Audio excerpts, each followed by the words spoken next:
sekalian, mohon maaf, sebelum kita memberikan closing statement, kita masih akan melanjutkan saling debat.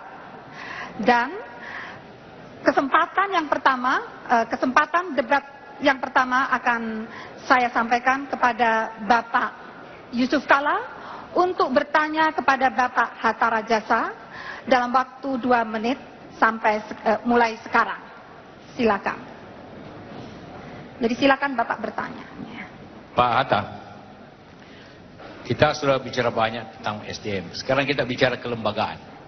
Kita tahu dari tadi lembaga riset nasional ada LIPI, ada BPPT, ada Batan, dan banyak sekali.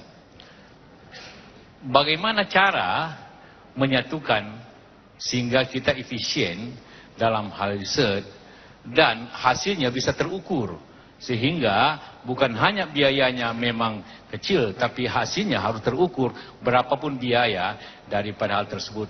Tentu apalagi kita berusaha meningkatkan biaya, sehingga biaya dan hasil harus terukur untuk mencapai hasil itu. Bagaimana menurut Anda yang kita capai? Silakan untuk dijawab dalam waktu 2 menit sekarang. Terima kasih. Kita punya 7 lembaga di bawah Kementerian Riset dan Teknologi yang semuanya memiliki kompetensi masing-masing. Misalkan LIPI, Lembaga Ilmu Pengetahuan Indonesia, banyak melakukan riset-riset dasar, termasuk riset sosial. BPPT melakukan bukan lembaga riset, BPPT itu Badan Pengkajian dan Penerapan Teknologi. Jadi semacam clearinghouse teknologi sebetulnya, idenya ke sana. Dan kalau dulu namanya Bako Surtanal, yang sekarang menjadi lembaga spasial, itu punya kompetensi tersendiri pula. Demikian juga Bapeten, mengawasi nuklir. Batan adalah melakukan riset-riset nuklir yang sangat maju di Indonesia, terutama di dalam ilmu-ilmu kedokteran. Pertanyaannya yang pertama, kita tidak perlu misalkan memaksakan 7 lembaga tersebut harus sama melakukan riset. Mereka memiliki kompetensi. Akan tetapi yang paling penting adalah bagaimana output dari lembaga-lembaga tersebut dapat terdifusi di dalam sektor-sektor yang sungguh memberikan manfaat, bisa kita katakan sebagai inovasi dan sebagainya. Yang paling penting yang kedua adalah jangan ada redundant di dalam penelitian karena anggaran terbatas, tapi juga saya menganjurkan kepada lembaga-lembaga tersebut apabila kami terpilih untuk berkolaborasi dengan dunia swasta, perguruan tinggi agar terjadi apa yang disebut triple helix untuk menghasilkan inovasi bagi bangsa kita. Terima kasih Pak JK. Terima kasih. Mohon Bapak untuk memberikan tanggapan 2 menit mulai sekarang. Yang saya maksud tadi, akuntabilitas dari riset itu harus juga terjamin, sehingga apabila kita ingin tingkatkan biaya, kita tahu juga apa yang dicapai dengan yang dicapai.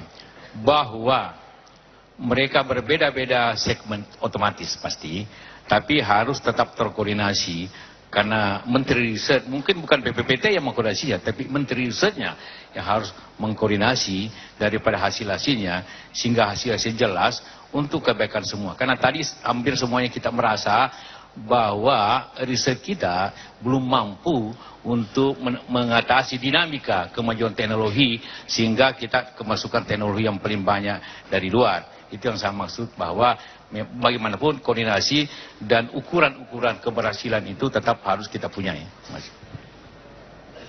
Baik, terima kasih Bapak Yusuf Kalla. Berikutnya Bapak Hatta, saya mohon untuk menanggapi tanggapan tersebut 2 menit sekarang. Terima kasih Ibu Moderator. Tentu saja Bapak JK yang terhormat, koordinasi harus dilakukan. Oleh sebab itu 7 lembaga itu berada langsung di bawah koordinasi Kementerian Riset dan Teknologi.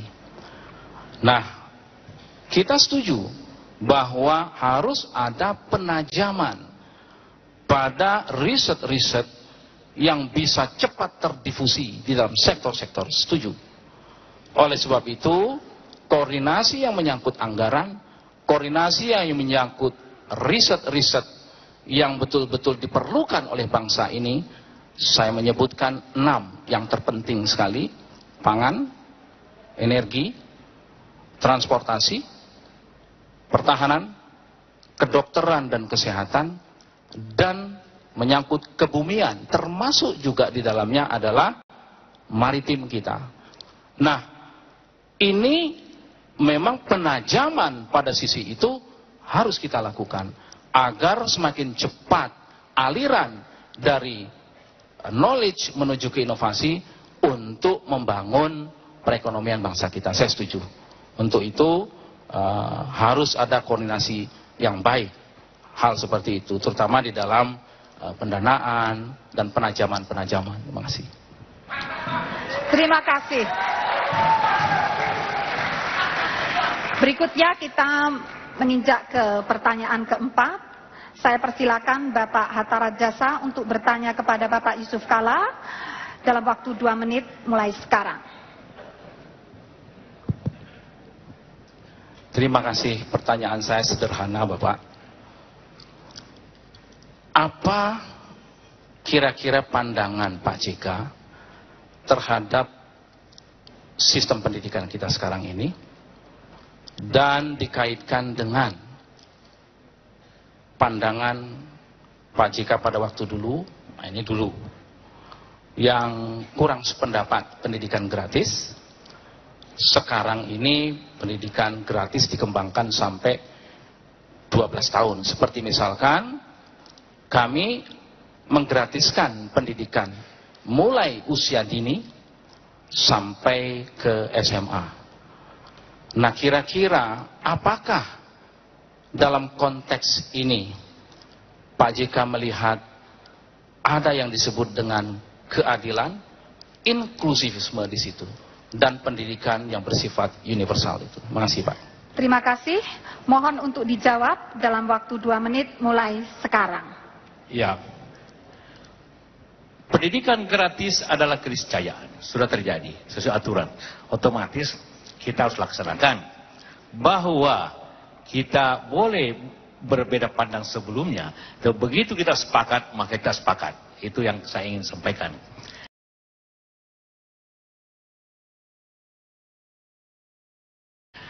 Kenapa harus ada cross subsidi?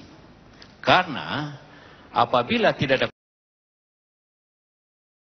subsidi antara mampu tidak mampu, maka akan terjadi 2 kelas pendidikan.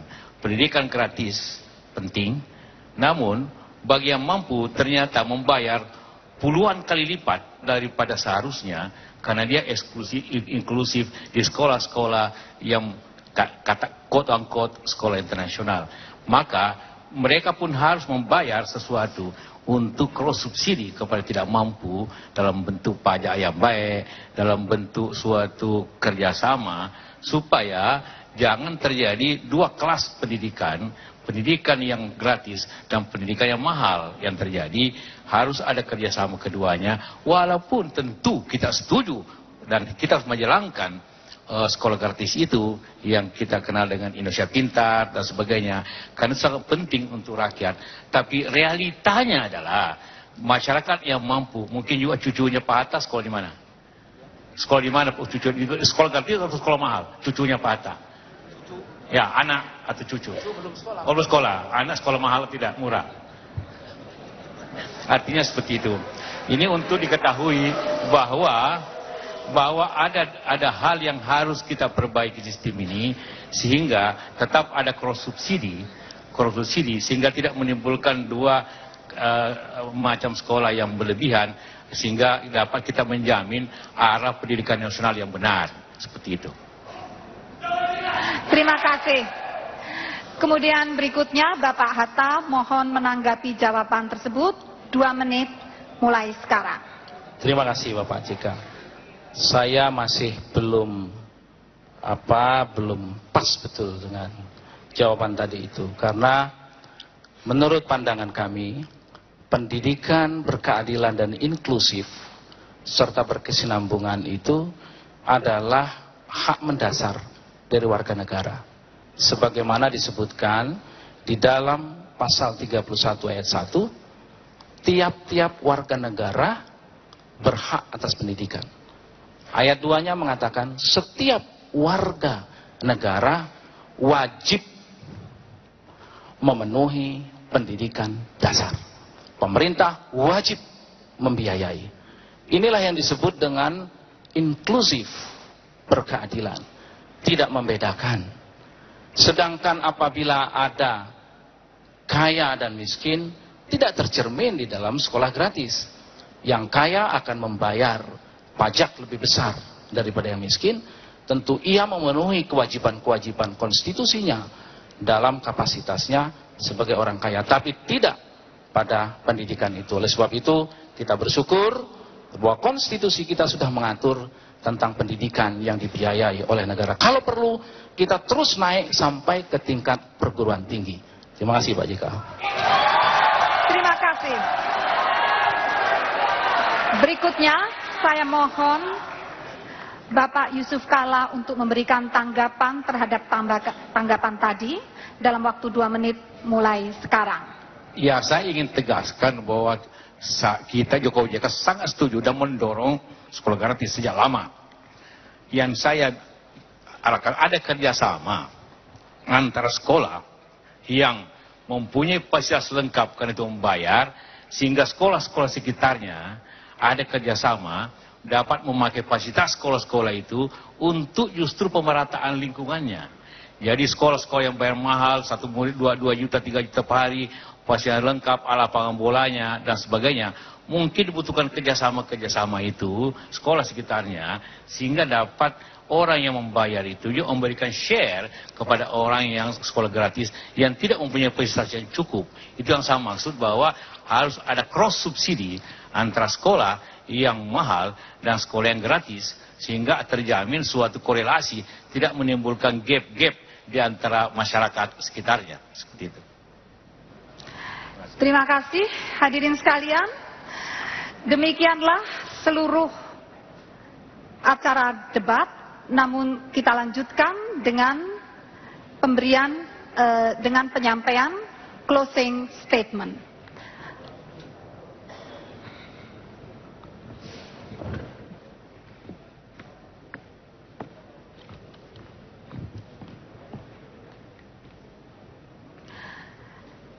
Untuk closing statement ini, saya persilakan Bapak-bapak untuk berdiri. Kemudian closing statement yang pertama akan disampaikan oleh Bapak Hatta Rajasa dalam waktu 2 menit mulai sekarang. Assalamualaikum warahmatullahi wabarakatuh. Rakyat Indonesia yang saya cintai dimanapun berada, para ibu-ibu, para pedagang asongan, para nelayan, para buruh, para dokter, para perawat, para teknisi, semua yang ada di seluruh tanah air. Mari sejenak kita bayangkan. Mimpi kita adalah agar masa depan anak-anak kita lebih baik, lebih cerah, dan ibu-ibu tidak mengkhawatirkan masa depan anak-anaknya. Oleh sebab itu, kita harus bekerja keras membangun bangsa ini sungguh menjadi negara kesatuan Republik Indonesia yang merdeka, bersatu, berdaulat, adil dan makmur. Mari sejenak kita bayangkan, seandainya sumber daya alam kita depleted, habis karena non-renewable, pasti habis.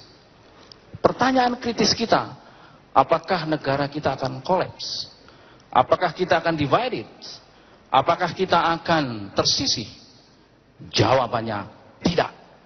Karena Prabowo Hatta mengedepankan konsep pembangunan, meletakkan sumber daya manusia dan kemampuan ilmu pengetahuan dan teknologi sebagai pilar utama membangun bangsa yang kita cintai ini.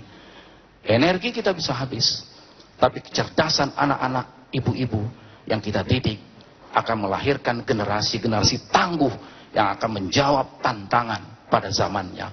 Insya Allah Indonesia akan menjadi negara yang maju, negara yang sejahtera, negara yang disegani macan di Asia dan disegani di dunia.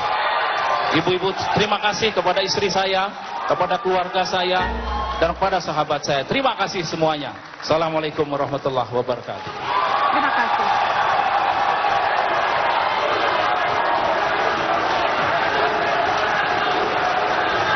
Terima kasih.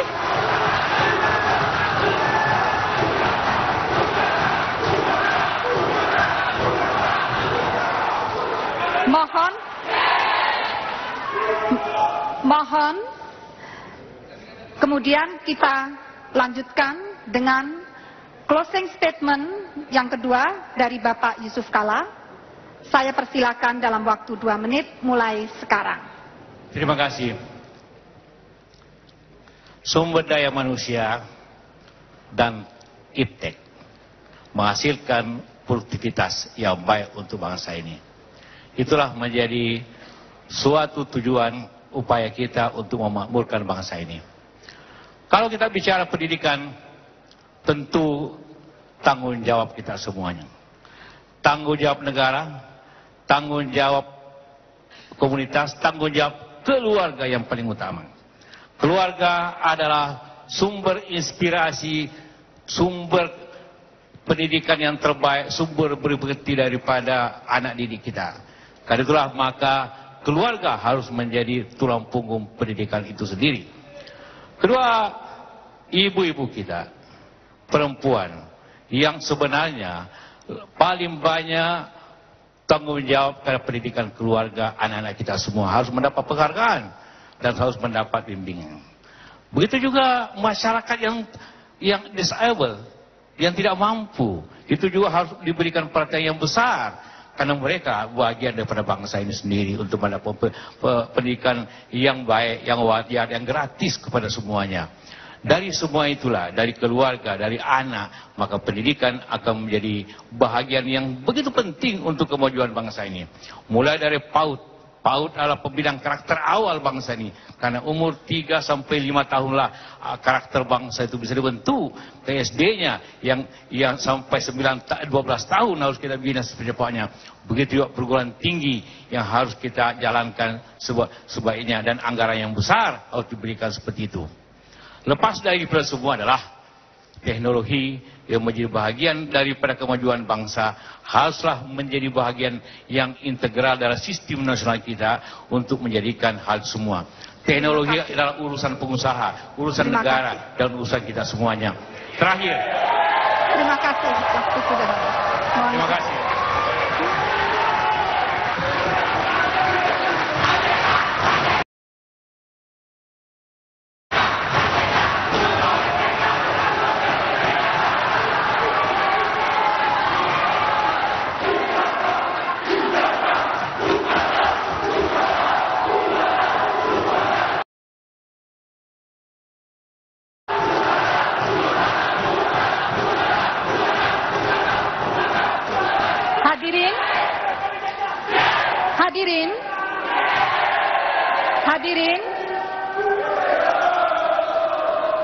Hadirin, demikianlah rangkaian acara debat calon wakil presiden malam ini, dan debat putaran berikutnya akan dilaksanakan